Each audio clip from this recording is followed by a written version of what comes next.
Hello listeners, Tony Sadowski of GGS Gamer here, and I'm with lead designer for Jack Houston and the Necronauts and founder of developer Warbird Games, Stacy Davidson. Stacy, thanks for talking to us. Oh, thank you.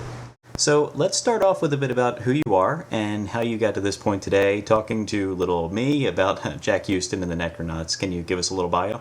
I guess I got into video games when I was pretty young. I had a computer in the house and just couldn't stay off of it. Loved playing video games. Got into Extended Basic, TI-99 4A. Just couldn't stop hacking with it. Always trying to make game demos. And we graduated to the Commodore 64 and made little game demos on there. Always playing with Game Maker utilities and in Basic, and just sort of I one day got a 286 with VGA graphics and couldn't believe my eyes. Never saw anything so amazing. I was used to looking at Nintendos and Commodores and here with these amazing 256 color graphics.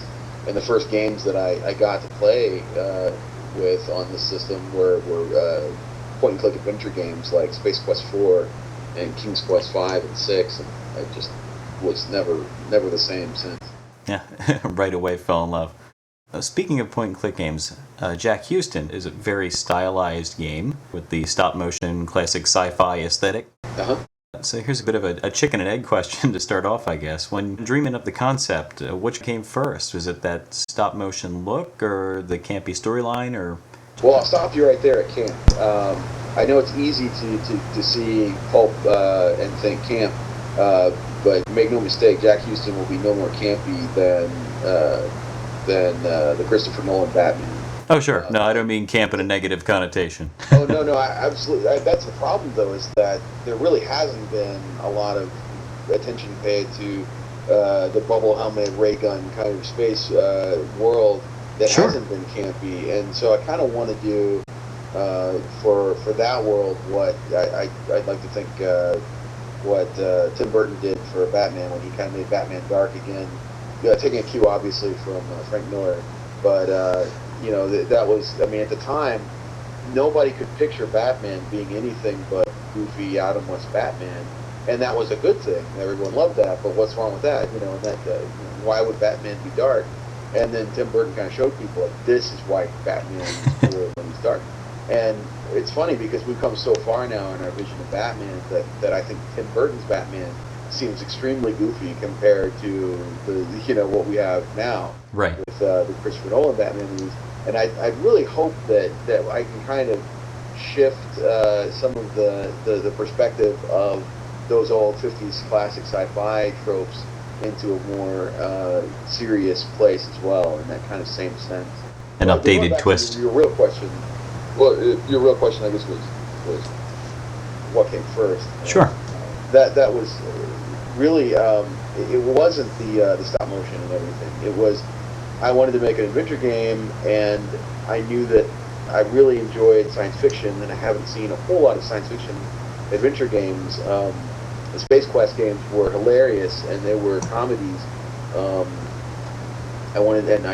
love them. They were my first. In fact, my first real point-and-click adventure game was Space Quest 4 and then 3. There really haven't been a whole lot of other sci-fi games since then. But The Dig was another one that just blew me away. A much more realistic game with sort of more realistic astronaut-type characters, but it just haunted me. It was such an incredible experience playing that game, and so I wanted to make something like that. But where I kind of always ran into the roadblock was, how was it that you graduate from the low-resolution games like Space Quest, King's Quest, and Monkey Island, and The Dig, and all of those, to the modern era with the high-res graphics? And I really think that was always a tripping point for adventure games. Space Quest 6 went to high-res graphics, didn't really look the same.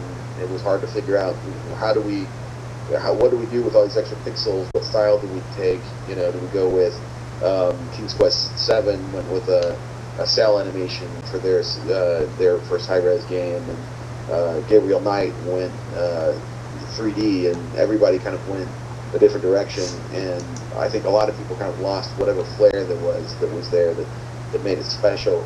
And I guess I figured, well, cell animation's been done. I've seen a lot of those kinds of games, and I really don't think that would service the science fiction world that I'm trying to create, the sort of gritty real world of a 50s movie. So I thought, well, if I have high resolution, I mean, I could basically make it look like a Blu-ray movie. So why not just do that? Sure. And that's kind of where it started. That sounds like a great fit. There seems to be a lot of buzz popping up again lately about point-and-click adventure games. I think so. I think that there was a real push for Twitch games, for 3D games. Everything had to be 3D, and everything had to be very, very fast and furious around the time that adventure games fell off and fell out of favor. Doom and Quake, and then the barrage of action games, 3D action games, really took a lot of the attention away from the more cerebral games. We're definitely not in that place anymore. I think that we're in a place now where the players that are out there, there's enough players to go around. And there's a place for Twitch games, there's a place for casual games that last a few minutes and you stop playing. There's a place for cerebral games that give you really complex puzzles and something to think about for 15 or 20 minute chunks. And there are places for games that give you an even deeper experience, because I think that there's just so many more players out there, so many more platforms, and it's just a much larger and deeper audience base than we had back then. Which is perfect for a scene like Kickstarter to come in and kind of give people the option to support something like that when they're really passionate about it. Absolutely. So getting to the game a bit, we know that Jack Houston will be playable, but I also hear that you've added a second playable character. That's correct. Would you mind telling us a little bit more about who he or she or it is? Well, she doesn't actually have a name yet. Okay. She's been in the design since the beginning, but I've been leaving a lot of details like that for content voting. Okay. We'll probably, I really want to get the backers involved and let people get in and vote for certain things. It doesn't mean I'm going to completely turn over the design to the backers, because I think everyone gets nervous when they think, well, our backer's going to be, choosing everything and designing this game. We wanted, a profession, someone to. I thought you were going to do this. So there's always a bit of balance, but I really think it's fun to let the backers feel, some involvement and actually, I have found a wealth of awesome ideas so far, just in the people in our comments section. I don't know if every Kickstarter is as active as I mean, I've got 4,500 comments in here. These guys are just constantly talking and constantly coming up with really cool ideas. So I'm definitely going to be utilizing those guys. Back to your question again. I'm really king of tangents. No, it's fine. There will actually be 3 playable characters and all in the game, and I really can't remember if I've revealed much about any of them in any other interviews or anything. But as far as I know, I've only really talked about her. But there will be 3 in all, and the way that it's going to work is it's going to be a little bit like an Edgar Rice Burroughs novel, where you're sort of in the shoes of one character in one chapter, and things are going along, swimmingly, and then say, somebody has to jump out a window, or to escape certain destruction, right. And then you don't know what happened, and then you keep going, and 10 minutes later, you get in a stick up, and oh no, we're captured or whatever. And then the next chapter comes along, and you're playing some other character, and the guy that jumped out the window comes smashing through the, and suddenly you realize you've actually backed up in time a bit, but the chapters start to overlap in different interesting ways. They actually did that in Pulp Fiction, right, the movie, and there's a good reason that they did that, because that was a really big thing that happened in Pulp Fiction novels at the time. I'm going to be paying a lot of attention to that sort of storytelling structure of the book. Okay. Now, when coming up with the design for the characters themselves, what kind of things do you look to? Like for Jack, is it kind of like an if they made it offspring of like John Wayne and Tech Jansen and a few other things, or? I think I said it in the book. I meant the game. I'm sorry. So did you repeat your question? Oh, sure. Yeah, I just wanted to hear a bit about the inspiration of the character designs themselves. You know, what informed you most when coming up with, say, a character like Jack? And I know some things are still kind of up in the air. Right. Well, Jack to me is kind of comes from different places. Partially, he kind of comes from the character of Chuck Yeager as portrayed in the movie The Right Stuff. I really enjoyed that character. He's my favorite character in the movie.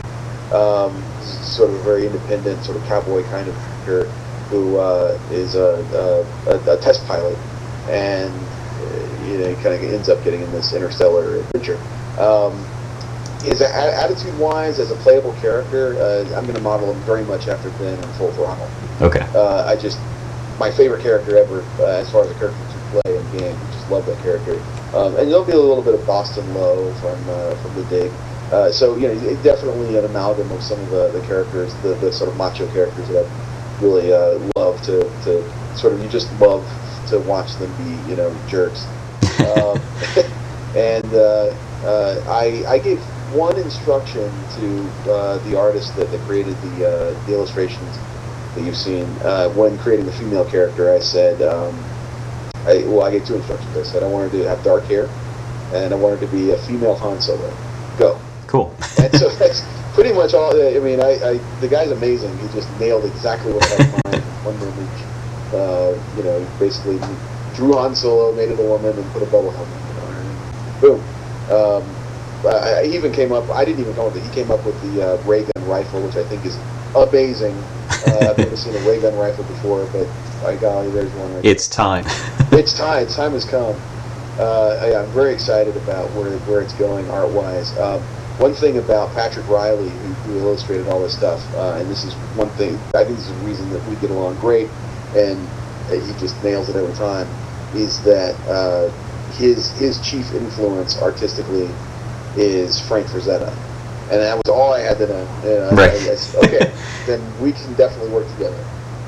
Because artistically speaking, all of my pulp fiction ideas kind of come from reading Edgar Rice Burroughs and Robert E. Howard, and some of the greatest illustrations, the greatest illustrations of both, have come from Frank Frazetta, and he's just amazing at visualizing those pulpy worlds, and Patrick definitely gets it.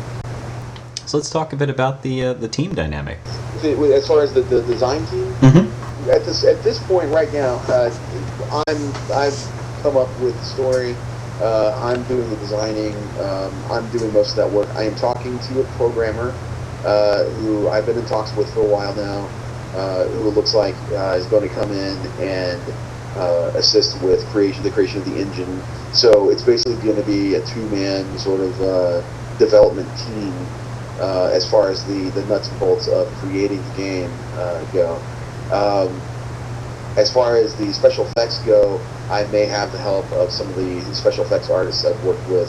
I've been, for the last about 10 years or so, I've been in the motion picture industry doing visual effects and occasionally physical effects for mostly horror films. I've also directed a few and produced. So I've kind of got a lot of contacts in the special effects world. I've got people that I work with a lot, and I'm talking to a few of them about coming in and assisting with some of this, the creation of these stop motion puppets and doing that. But then I've done a lot of in-house tests and created a lot of that stuff as well in-house. We've been sculpting and molding things for years. I just don't know why we're not doing that to create stop motion effects, because I just why go through the bother of sculpting and molding things and creating special effects if you're not going to create stop motion puppets? True. It makes sense. So I guess part of my intention is to get to know the people behind the project. So you mentioned some of your favorite video games and inspirations, when you were younger. So when you're off the clock as a lead designer, and you're just kind of goofing around or doodling in a sketch pad, what's the kind of thing that comes out? What kind of images does your mind seem to gravitate toward naturally? Well, the very first thing that I remember seeing in a movie theater was Star Wars, and I saw it I don't know how many times because it was playing in a movie theater directly across the street from my apartment when I was like 3 or 4, and apparently it was cheaper to go over there and like shop at the dime store over there, whatever, where they happen to have lots of Star Wars toys, and go see a movie on Saturdays than it was to stay home and run the air conditioner all day. So my mother took me there regularly.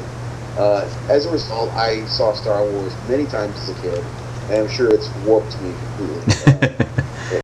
It certainly ruined me in a lot of ways. I remember turning on the television as a kid and just never being able to find anything even remotely as awesome as Star Wars on TV, and I was always very disappointed in that. So I think that's kind of shaped my imagination ever since. I typically will watch very real-world, grounded movies and TV shows and get kind of bored if nothing, that looks like some sort of cross between a giant elephant and a slug, or a huge monster with teeth, or a giant robot that walks on all fours and doesn't show up. I get really upset and I've been bored and move on to find something more interesting. I kind of dream in big, epic science fiction and in fantasy worlds, and this is really just a way for me to kind of get all of those ideas out and on a screen somewhere, so I can kind of excise them from my brain.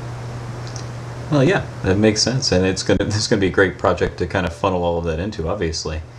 And it's caught a lot of buzz, and it's really intriguing on so many levels. Just as kind of that whole, the crowdsourcing or crowdfunding, and then the free flowing kind of this is going to happen now suddenly, let's go kind of feel. So, what's been, I guess, the most interesting or surprising part of this development process so far for you?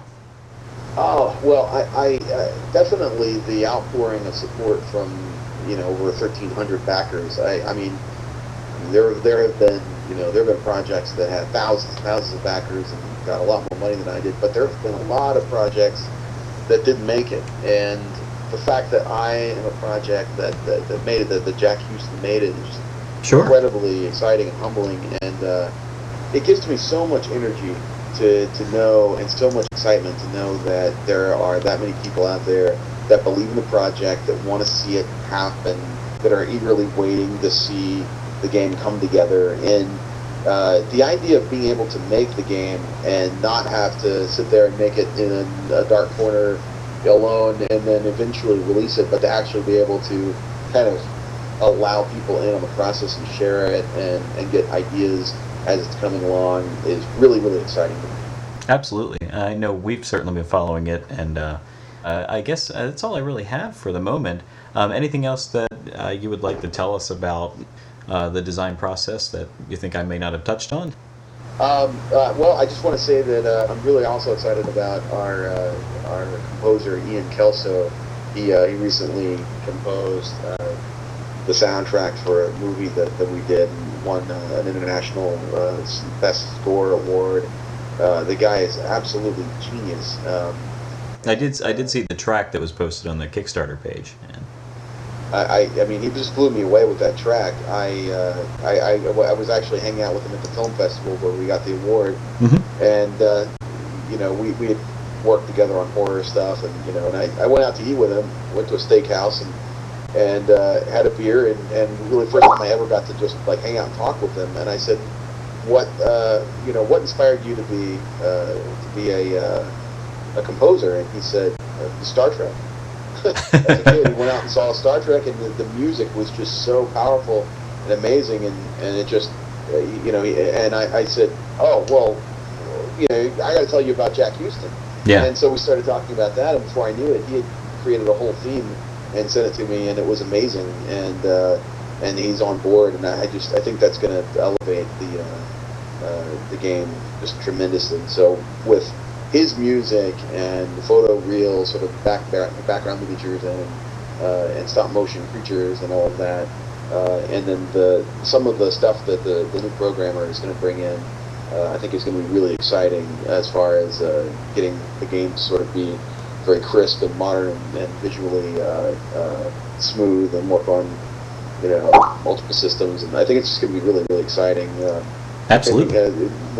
Now what we can actually accomplish is going to be dependent on I think how far we come with our stretch goals, because we're still taking money on PayPal, and we're talking about ways to maybe extend our stretch goals, possibly do another Kickstarter down the road for expanding into different platforms. That way, if people who want to come out of the Mac or Linux want to give money to the game, if we're going to get it out on their system, and but don't really want to risk it, in case we don't reach those stretch goals, that would give them a way to be able to help us along without the risk. So that's another thing we're looking at down the road too. Well, again, like I said, it's a very exciting project, and we're definitely going to be watching. Stacy, I'd like to thank you very much for talking with me tonight and answering these questions for the GGSgamer.com audience. Absolutely. Thank you so much. Yeah, it was a pleasure speaking with you, and best of luck as you continue with the project. All right, thank you. You will go to the moon. You'll probably be heading there soon. Someday flowers will grow there, but first you gotta go there. Oh, you will go to the moon. You will live in the stars. Your backyard will probably be Mars.